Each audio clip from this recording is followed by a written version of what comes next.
Chapter 20. How could this be happening to him? His breath could snap trees, his strength could hold up the earth.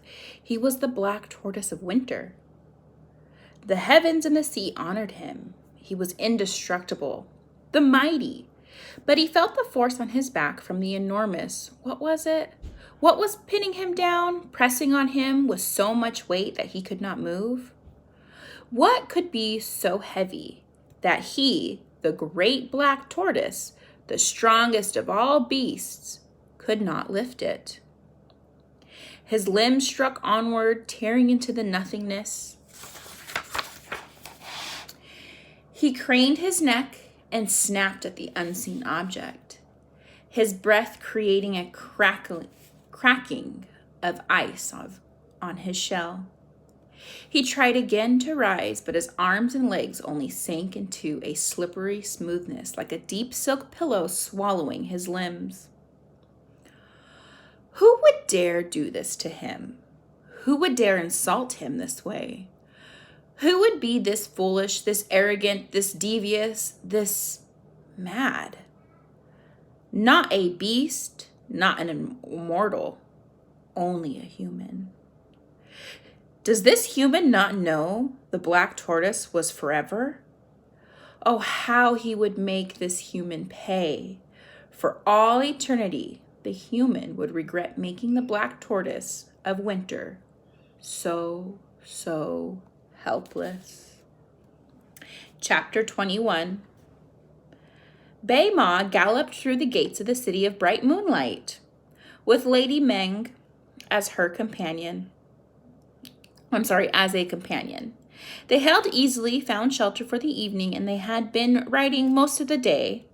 The wind and snow had howled around them, whipping the trees as well as their faces, so even Bei Ma was eager when the city began to swell in the distance.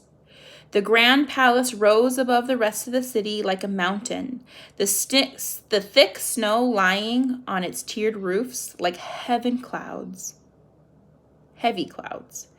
With a triumphant yell from Yishan, Ba Mi had flown towards the city.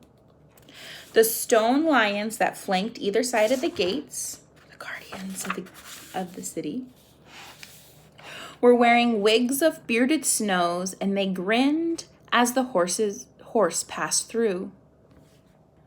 The gates to the city of bright moonlight, which was in where the mountain meets the moon. And here are our guardians of the city. The lions were the only ones with smiles. However, as all other inhabitants of the city just stared at them with awe or horror, Pinmi was not sure which. Almost wordlessly, people jumped out of their way, and Lady Meng did not even have to slow the horse.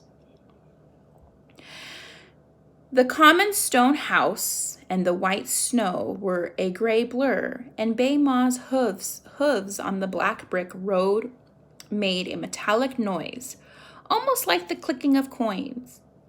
Ahead, Pinmi saw a dull crimson barrier that stretched for miles.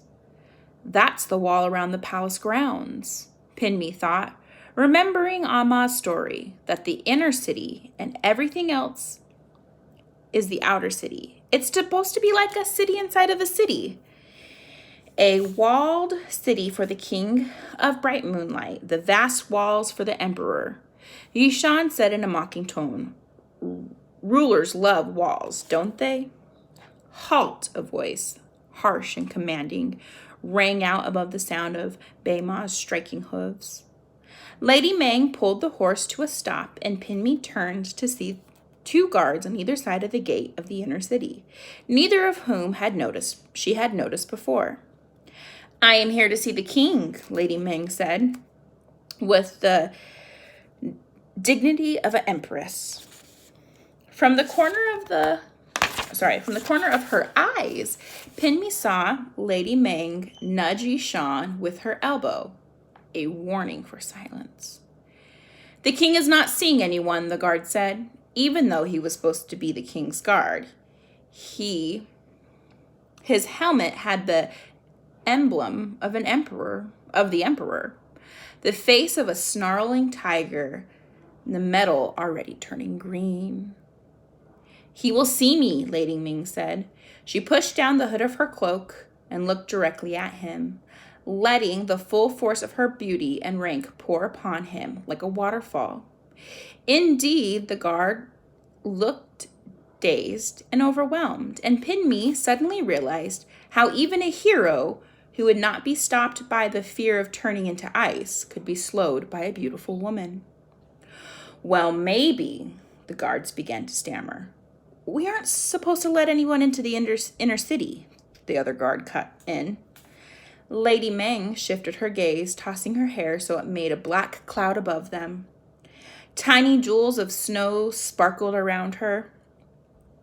I'm not anyone, she said with regal authority.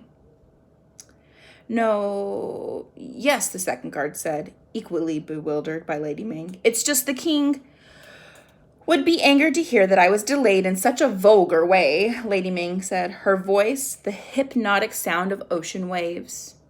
Don't you think you'd better let me through? The guards looked at each other confused.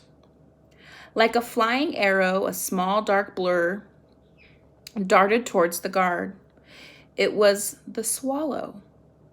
It pecked at their helmets, twittering and flapping. Pinmi gave a small shriek of surprise, but the sound was lost as the guards yelped and clattered, waving their arms like crabs about to be dropped in a pot. Lady Ming did not hesitate. With a quick command, Bei Ma jumped through the gates and galloped into the inner city. All right, Miss Wheeler, we'll be reading chapter 2 to you guys.